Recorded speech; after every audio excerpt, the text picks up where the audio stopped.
on, everybody? Welcome back to another episode of the Startup CEO Lifestyle TV. Today we are going to be talking about 7 real estate mistakes that will cost you some money. Okay, I had to think about it because it's a ton of them, but today I'm going to just be sharing with you 7 of them that will cost you some money if you are not woke, if you are not mindful, if you are not strategic in your practice of real estate. So if this is your first time to my channel, do not let it be your last. Make sure you go ahead and click that subscribe button because it's free. Okay, FREE. It does not cost anything to support, to watch a video, to share a video, and to leave a comment below.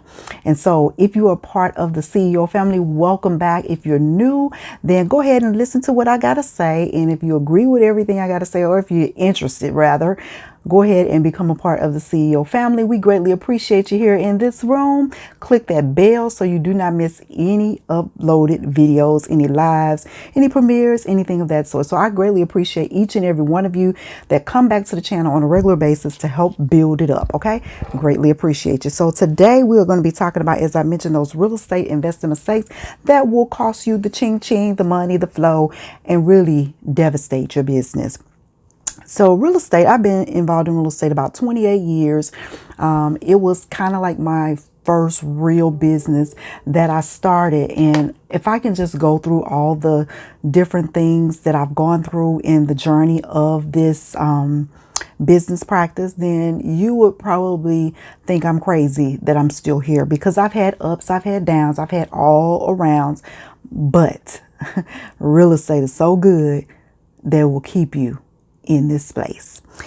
So the number one thing that I want to share with you is, with any business, you got to have tenacity. You got to have wherewithal. You got to be mindful of why, that big old word, why you are going into business, because real estate is a business. No matter if you do it in the multitude of ways that you can start a real estate career, it is a business. And if you don't think of it as a business, it will not treat you like a business. And so with that being said, not having a clear goal or vision will really affect your outcome, your income and your outcome as it relates to real estate. And so when I'm talking to people about real estate, we're talking about there are many ways that you can get involved in the practice of real estate. And you can literally jump from one level of real estate to the next. But you got to have a goal and a vision in mind as to what you want to do in the practice of real estate. Because as I mentioned, there are tons of ways to get involved, and we'll do a video on that later on. But I actually shared one of those. I'll link that up here. I think I do have one talking about the different ways that you can make money in real estate. Yeah, I'll go ahead and link that up there.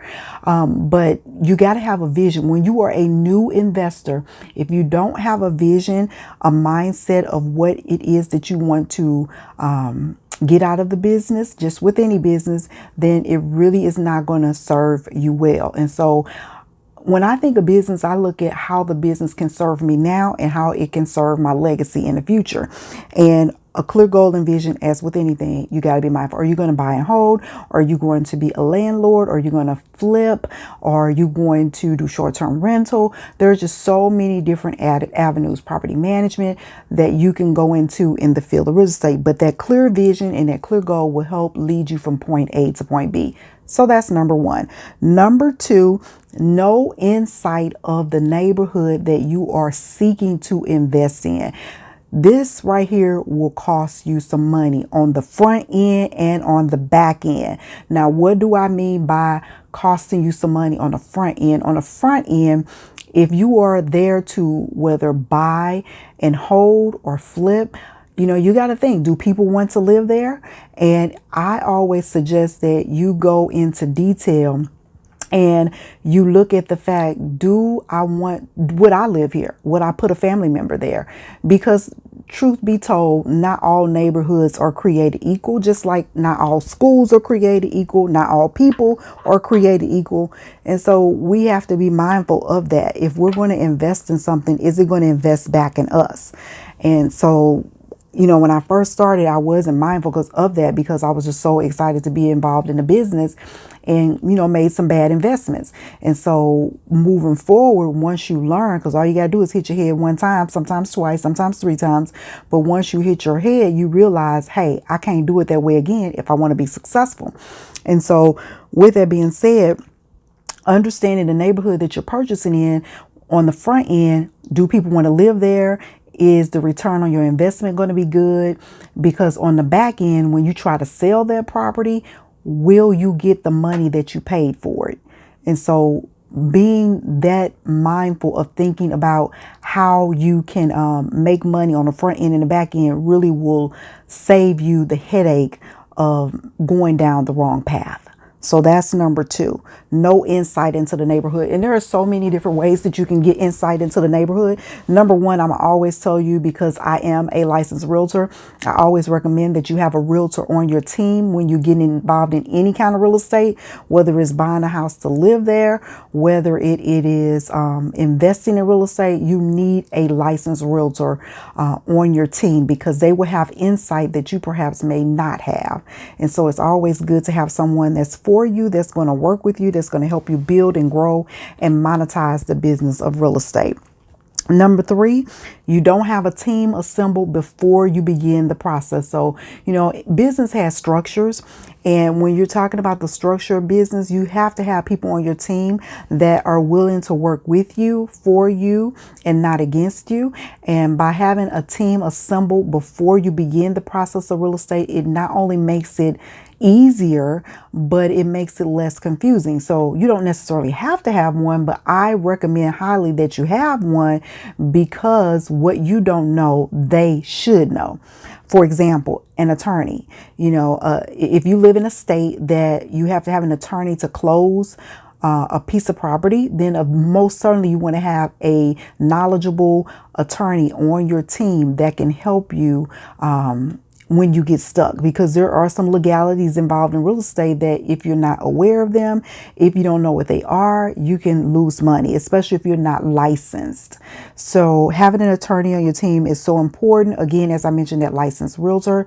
You also need a banker on your team, somebody that can funnel the money, whether it's a private lender, whether it is your credit union or a big bank. You need some type of money system on your team to help you with the process of real estate, because if even you have all the money, you're going to need some money down the road. All these people that tell you you can get involved in real estate and you don't need any money, they're lying to you because you got to have some skin in the game. People want to know, what skin do you have in the game? I mean, just think about it. If you're investing in something and you have nothing to lose, you're not going to care about it. You're not going to be pushed to make it succeed. That's just like, I can't think of anything right offhand, but I'll come back to that. But, pretty much you got to have something to make something. And I'm not saying it has to be a lot of money. It does not have to be a lot of money, but it has to be something where you can go to just in case you need it. That's the biggest misconception or myth in real estate right there, that you don't need any money. So I'm going to do a video on that too. That's a good video. The next one that I want to share with you that you need on your team is that biggest mistakes in real estate investing is underestimating the cost to do business. Now, again, this can go on any business. People underestimate how much it costs to be in business. You have to have systems in place. There are free systems, but eventually you're going to have to go to pay. And so with that, underestimating the cost to do business, to stay in business, will literally destroy your business. Eventually, you're going to have to get a website, some type of communication, whether it's email, a phone line system, along those things. You need to have a way for people to reach you. And it's just not free being in business. I mean, you can start off with little to no money, but as you grow and as you progress through it, you're going to see that eventually you're going to have to come out of your pocket with something. And so underestimating the cost to do business, how much it costs to buy the property, how much it costs to hold the property. And when you're talking about holding expenses, you're talking about utility expenses, mortgage, if you have a mortgage on it, taxes, those things are not going anywhere. Having someone maintain the property, whether it's maintenance, listing it with the realtor or going through a free service, taking pictures of it, cleaning it. I mean, just so many things that attribute to the holding costs that if you don't incorporate them into the process of doing this business, you will end up losing more than you earn. The next one I want to share with you is investing in cheap products. So cheap products, I try to save money as much as I possibly can. However, I've always been told you pay for what you get. And my husband is really adamant about that. And I've grown to be more adamant about that because I prefer to have quality over quantity. And that's in anything in life, friends, business. You want quality things that are in your business because quality typically lasts. And when you get something of quality, a product, you don't have to go back in and redo it on a regular basis. So if you have rental property, you want to get quality material because renters sometimes are very hard on the property. And if it's something that is cheaply made, you will be in there repeating, putting it back in, restoring it, fixing it on a regular basis, which will eventually cost you more money to be in business. So I'm not saying go to the higher end, but somewhere in between, as long as it's a quality made product, you can feel assured that there will be less chance that you will have to reinvest in getting that fixed or restored or replacing it. And so go to middle of the road. And if you get a good deal on some quality, go ahead and purchase it. But keep in mind, you pay for what you get, whether it's business, life, anything in this business of real estate, you're going to pay for what you get. So investing in cheap products. Number 6, not hiring quality contractors. So I have a video coming out about that, talking about contractors. Contractors will cost you money. I can't tell you how many contractors we've been through in our tenure of business that it has literally cost us more to funnel through contractors than it does to just do it ourselves. And I'm not a contractor by trade. We do some general contracting occasionally when it's something we know how to do. But if it's not something you know how to do, it's going to be a quality service for you to hire someone. I'm not a plumber, not licensed in it, don't want to be a plumber. So therefore, if it is some plumbing needed, then I'm going to hire a licensed plumber. Getting a jack leg will also cost you money because you're getting a jack leg. If they don't know what they're doing, mess up something, pipes burst. Also, if the county or the municipality that you come in and they need an a permit needed for the plumbing that was done, you got to go pay for the permit, which again will cost you in the long run. So just doing it right up front by getting someone's license to do major plumbing work will really serve you and cost you less money in the end. And so that is number 6. You want to pay attention to the contractors you hire. I typically like to do references and referrals. And I look them up. I Google them. I see what have you done. I go to your social pages just to make sure that you're legit, because there are so many people out here that say they know how to do stuff and they don't. There are so many people out here say that they have these many jobs and they don't. So when you talk to people, you learn more about them. You learn more about what they can do. And really all it takes is one time. If they screw it over, that's it. We hired a painter one time, and the painter said that they were skilled in quality in painting. Went to the house, paint all over the place. What skill did you get in painting? So be mindful. People talk big game, but can they back it up with the work, the numbers, and all that kind of stuff? So pay attention to that. Not hiring a quality contractor.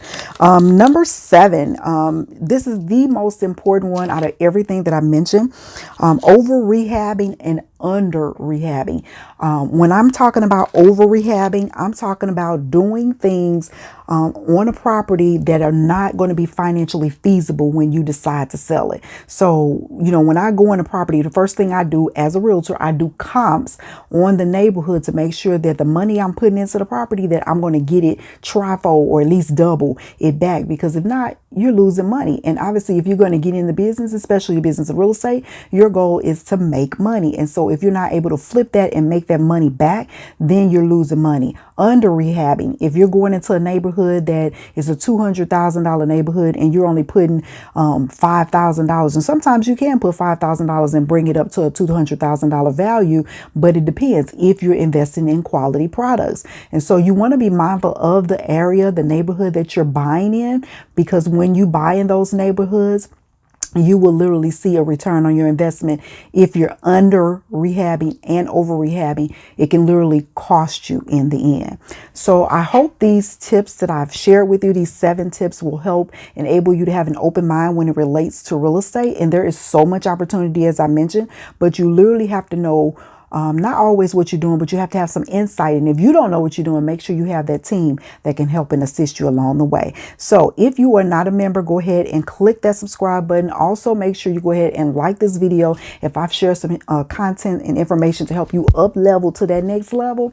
And I look forward to seeing you in my videos soon. So make sure you check all the real estate videos out, all the lifestyle, because we talk about business, real estate, lifestyle, food, travel, and we just do it here to help you up level to that next level. So I'm Nichelle, signing off for now. Blessings and peace until next time. Take care. Bye-bye.